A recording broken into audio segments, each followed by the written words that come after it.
बच्चों की लगन को देखा कि बच्चों के अंदर एक ही लगन है कि पिता जैसे बनना है, पिता जैसे कहें वैसे ही करना है।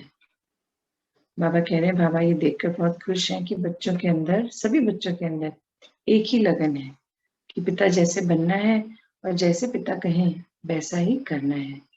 हमें ऊंचे से ऊंचे पुरुषार्थ करना ही है और कर भी रहे हैं। बाबा कह रहे हैं बच्चों के अंदर ये बहुत सुंदर लगन है कि वो बाबा की श्रीमत पर चलते हैं, ऊंचे से ऊंचा पुरुषार्थ करना है, ये सोच के चल रहे हैं और कर भी रहे हैं।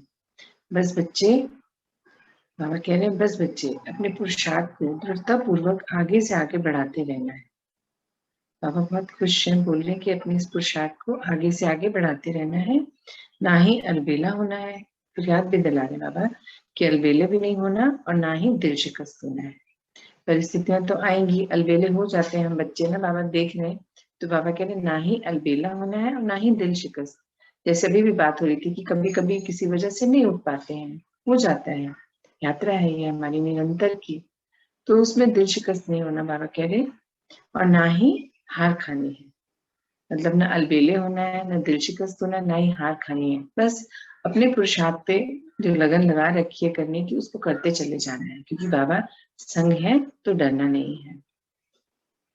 बाबा कहते हैं हमेशा संकल्पों में ही यह रहे, हमारे बच्चों से बात करें कि आप बच्चों के संकल्पों पे यह रहे कि मैं एक विजयी रत्न आत्मा हूँ, मुझे स्पेशली भगवान पढ़ाने के लिए आए हैं, मेरे से ज्यादा भाग्यशाली दूसरा दुनिया में कोई नहीं। बाबा कह रहे हैं हर पल आप बच्चों को ये ध्यान रहना चाहिए कि यही आपके अंदर मनन चलता रहना चाहिए। आपको ये पक्का कर लेना है कि मैं विजयी रत्न आत्मा हूँ, मुझे स्पेशली भगवान पढ़ाने आए। मैं विजयी रत्न आत्मा हूँ, मुझे स्पेशली भगवान पढ़ाने आए हैं, मुझसे ज्यादा भाग्यशाली इस दुनिया में और कोई नहीं है। जो बाबा कहते हैं ना, हमेशा यही इसी ढंग से पढ़िए कि जो परमात्मा बोल रहे वो मेरे लिए बोल रहे हैं, मुझे पढ़ा रहे हैं। ये नहीं कनेक्शन जोड़ना कि ये वाली चीज तो उसकी प्रॉब्लम थी, ये वाली चीज उसकी प्रॉब्लम कहाँ से है। नहीं, आपको हर चीज बाबा आपके लिए लाए हैं, ये सोच के पढ़ना है कि बाबा मुझे पढ़ा रहे हैं, इतने गौर से पढ़ना है और हर चीज को तुरंत धारण कर लेना है, क्योंकि मैं एक विजयी रत्न आत्मा हूँ और भाग्यशाली तो हूँ क्योंकि स्वयं पिता मुझे पढ़ाने के लिए आए, डेली पढ़ाते हैं। बाबा कह रहे हैं उच्च संकल्प ही उच्च पुरुषार्थ का आधार है। हमारे जो ऊंचे संकल्प हैं वो ही हमारे पुरुषार्थ को ऊंचा लेके जाएंगे, ऊंचाइयों की ओर ले जाएंगे। तो हमें अपने संकल्पों में हमेशा समान संकल्प सब उच्च से उच्च रखने, श्रेष्ठ होने चाहिए। श्रेष्ठतम आत्मा जो बनना है ना हमें। आगे बाबा कह रहे हैं देखो बच्चे, ये मार्ग ऊंचाई का है, अर्थात बाबा कह रहे हैं ये मार्ग ऊंचाई का है, अर्थात चढ़ाई का है। यह मार्ग खुशियों का, आनंद का और प्राप्तियों से भरपूर है। और शिव पिता जब स्वयं उंगली पकड़कर चला रहे हैं तो क्या मुश्किल है, पूछ रहे बाबा। बाबा बता रहे हैं एक तो ये याद रखना है कि संकल्प हमेशा उच्च हो, पुरुषार्थ भी उच्च हो, मतलब श्रेष्ठ बनना है आपको। और आपको ये याद रखना है कि ये जो मार्ग पर आप चल रहे हैं ये ऊंचाई का मार्ग है। सतयुग में आए थे तब ऊंचाई पर आए थे, वहां से धीरे धीरे धीरे धीरे धीरे धीरे आज वो कलयुग में आए, तब वो गिरती कला का टाइम था। और अब फिर से उड़ती कला का टाइम है। अब हमने घोर कलयुग से जब बाबा हमें मिले, उन्होंने हमें अपना डायरेक्ट बच्चा बनाया, अपना गॉडली स्टूडेंट बनाया, तो उनके द्वारा जो हमें पढ़ाई हम पढ़ रहे हैं, धारणाएं कर रहे हैं, संस्कार परिवर्तन कर रहे हैं, तो हम अब धीरे धीरे ऊपर चढ़ते जा रहे हैं। ये उड़ती कला का टाइम है, ये ऊंचाइयों का मार्ग है। खुशी, आनंद, सुख, शांति, इनसे भरपूर हमें किया बाबा ने।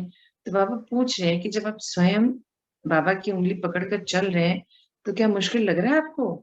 ये हमें आंसर देना है बाबा को, चेक करके कि क्या हमें सच में मुश्किल लग रहा है या बहुत मजा आ रहा है, उमंग उत्साह में हम अपने ऊपर कार्य करके आगे बढ़ रहे हैं। तो ये चेकिंग करनी है हमें और बाबा को रिप्लाई देना है, क्योंकि कराने वाले कौन है, परमात्मा। उंगली किसने पकड़ी है, परमात्मा ने। गाइड कौन कर रहा है, परमात्मा। हर पल चेकिंग के पॉइंट्स कौन बता रहे हैं, परमात्मा। तो मुझसे ज्यादा सौभाग्यशाली कौन होगा कि मुझे अपनी कमी, कमजोरी जो अगर अभी रह गई हैं, सामने आ रही हैं, तो बाबा स्वयं आकर बताते हैं कि बच्चे ये बातें अभी भी अपने ऊपर कार्य करने के लिए बाकी रह गई हैं, इन पे भी कार्य करिए और ऊपर चढ़िए। हर दिन एक कदम ऊपर चढ़ाते चले जाने बाबा। तो हम कितने सौभाग्यशाली हैं। तो इस चीज की खुशी, आनंद, मौज जो भी हमारे अंदर है, उमंग, उत्साह, तो दिखाई देना चाहिए। ये नहीं लगना चाहिए कि हम जो कार्य कर रहे हैं हम बहुत परेशान हो गए, क्या रोज रोज वही ज्ञान ज्ञान ज्ञान, वही धारणाएं। नहीं, हमारे अंदर का परिवर्तन वो दिखना चाहिए कि हाँ, हमने खुशी खुशी इसको एक्सेप्ट किया। ये त्याग और तपस्या का जीवन हमने खुशी से एक्सेप्ट करा है। हम इसे बहुत राजी खुशी, आनंद से, मस्ती से बाबा के संग होने का जो एहसास है, कितना हमारे भाग्य को मतलब जताता है कि हम कितने भाग्यशाली हैं। दिखा रहा है ना, वो हमें पता चलता है कि नहीं, सच में मैं कितनी भाग्यशाली हूँ। करोड़ों आत्माओं में से बाबा ने मुझे चूज करा और मुझे स्वयं पढ़ा रहे हैं, मेरी उंगली पकड़ के स्वयं मुझे आगे लेके जा रहे हैं। तो फिर तो चलना चाहिए ना। ये बाबा कह रहे हैं कि आप बच्चों को अब चेक करना है कि आप क्या कर रहे हैं। आगे बाबा कह रहे हैं कि बस पिता की समझाने को साथ रख चलते रहो। जो बाबा समझाते हैं उस पर चलते चलो। दूसरी तरफ ये दुनिया में जाने का जो बाबा कहते हैं, इस दुनिया में जो जाने का रास्ता है ये निचाई का है, अर्थात देखने में आकर्षक लगता है, परंतु ये रास्ता दुखों से भरपूर है। बाबा कह रहे हैं दुखों से, कांटों से भरपूर है ये रास्ता।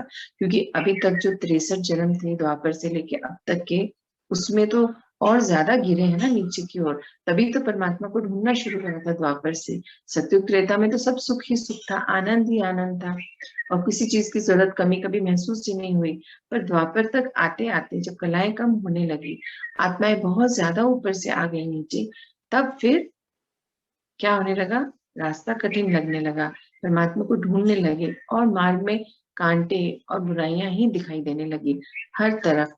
और उन्हीं थी वो बुराइयां, पर वो आकर्षक भी लगती हैं क्योंकि समझ नहीं आता ना, क्योंकि कलाएं कम हो जाती हैं, ज्ञान अब जरूरत महसूस होने लगती है, अब समझ चलता नहीं है। तो जो दूसरी चीजें दूसरे लोग कर रहे हैं वो बहुत आकर्षक लगती है कि अरे वो कर रहा है, वो इतना खुश है, चलो मैं भी करती हूँ, मैं भी खुश हो जाऊंगी। मतलब खुशी भीतर है वो हम भूल गए और बाह्य खुशियों में उलझ गए, बाह्य चीजों में भटकने लग गए। तो उससे जो क्या हुआ, रास्ता बहुत दुखों से भरपूर हो गया, मुश्किलों से, कांटों से भरपूर हो गया। बाबा कहते हैं उस रास्ते में जाना अर्थात दुखों को, मुश्किलों को आमंत्रित करना। अभी अगर हम कलयुग की ओर लौट के जाते हैं तो बाबा कहते हैं दुखों को, कांटों को, मुश्किलों को आमंत्रित करना होगा, और साथ ही साथ कल्प कल्प के लिए अपने भाग्यों को गंवा देना है। जो ये कार्य किया है इतने समय में, जो तपस्याएं करके अपने अंदर परिवर्तन लाए हैं, अगर अब हार गए और बाह्य आकर्षण में इन्वॉल्व हो गए, उस तरफ अगर लौट के चले गए, वैसे ही बन गए, तो फिर बाबा कह रहे हैं क्या होगा, कांटों भरा रास्ता हो जाएगा, मुश्किलों से भरा हो जाएगा, और जो भाग्य बनाया है कल्प कल्प के लिए उसे गंवा देंगे। तो उसका ये मतलब भी नहीं है, बाबा कहते हैं कि आपको जाना नहीं है, मिलना मिलाना नहीं है, सब कार्य करने हैं। जब तक ये शरीर है तो शरीर से जुड़ा हर कार्य, हर रिश्ता निभाना है। पर जैसे कल की हमें ड्रिल बताई थी बाबा ने, और इतने कई दिनों से अभ्यास करा रहे हैं कि वहां जाकर भी, वहां होकर भी वहां नहीं होना, अर्थात बैठे वहां हैं, आंखें भी खुली हैं, पर कनेक्शन किससे जोड़ रखा है, परमात्मा से।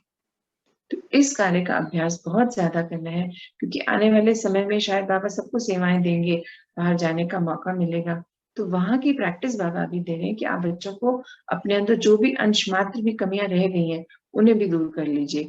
जितनी प्रैक्टिस अभी करेंगे मार्ग उतना ही आसान हो जाएगा, उमंग उत्साह से भरा हुआ हो जाएगा। तो ये बाबा बताना चाह रहे हैं कि ये चॉइस आपको करनी है कि अपने भाग्य को बनाना है कल्प कल्प के लिए, या इस आकर्षण में जो माया अटैक करेगी उसमें फंस के कांटों भरा, दुखों भरा, मुश्किलों भरा रास्ता हमें चुनना है, ये खुद तय करना है।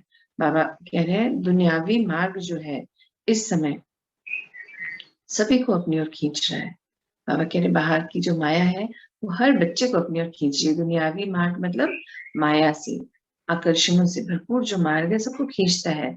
और इस समय जो बच्चा माइनर सा भी अपनी मन बुद्धि को इस जड़ जड़ीभूत दुनिया में फंसाएगा, बाबा कहते हैं इसी समय बाबा के बच्चों में से जो भी बच्चा अपनी मन बुद्धि को अगर इस जर्जरीभूत दुनिया की माया में फंसा लेगा तो फिर क्या होगा उस बच्चे का, वह तो बुरी तरह फंस ही जाएगा, है ना। अगर फंस गए तो फिर पूरी तरह से फंस जाएंगे और फिर निकलना नामुमकिन होता चला जाएगा। बाबा कहते वैसे तो नामुमकिन कुछ भी नहीं है, पर अगर इतना ज्ञान लेने के बाद भी, अनुभूतियों के बाद भी डेली बाबा आ रहे हैं, पढ़ा रहे हैं, समझाने दे रहे हैं, उसके बाद भी अगर जो बच्चा बाह्य आकर्षणों में आकर्षित होके मुड़ जाता है उस रास्ते की ओर, तो फिर उसका निकलना नामुमकिन हो जाएगा।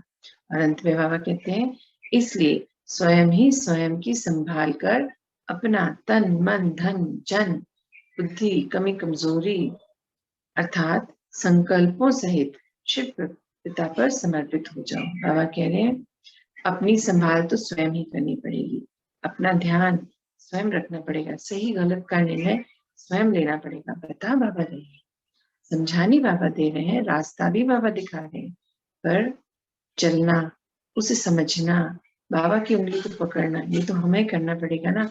तो बाबा कह रहे जो बच्चे बाबा के प्रति 100% समर्पण हो गए हैं उन्हें तो कोई दिक्कत नहीं है, तो जो बच्चे अभी भी अटकते हैं तो उन्हें तन मन धन जन धन संपर्क बुद्धि कमी कमजोरियां वो अटका लेंगी, भटका देंगी। तो बाबा कह रहे हैं आप बच्चे तो इन सब के समेत, ऐसी सभी कमजोरी कमियों के समेत बाबा के साथ समर्पित हो जाइए। बाबा अगर हैं तो फिर डरने की क्या बात है, घबराने की क्या बात है, ये डाउट ही क्यों रखना मन में कि बाबा है कि नहीं, कहीं मेरी उंगली तो नहीं छोड़ देंगे, मुझसे ये गलती हो गई। बाबा कहते हैं ये सेल्फ रियलाइजेशन का टाइम भी है। अगर महसूसता हो गई कि मुझसे गलती हुई है, समझ लिया जान लिया, तो फिर चेंज करिए ना उसको। बाबा ने गाइड किया है, बाबा साथ हैं। अगर अभी भी नहीं समझ आ रहा तो बाबा से पूछिए, बाबा आंसर देंगे, आपको समझाएंगे। तो फिर बाबा कह रहे हैं जब समर्पण है, निश्चय है, तब बाबा के संग होने का नशा होना चाहिए और निश्चिंत होकर उस जो बाबा का बताया रास्ता उस पर चलते चले जाइए। बाबा कह रहे फिर भी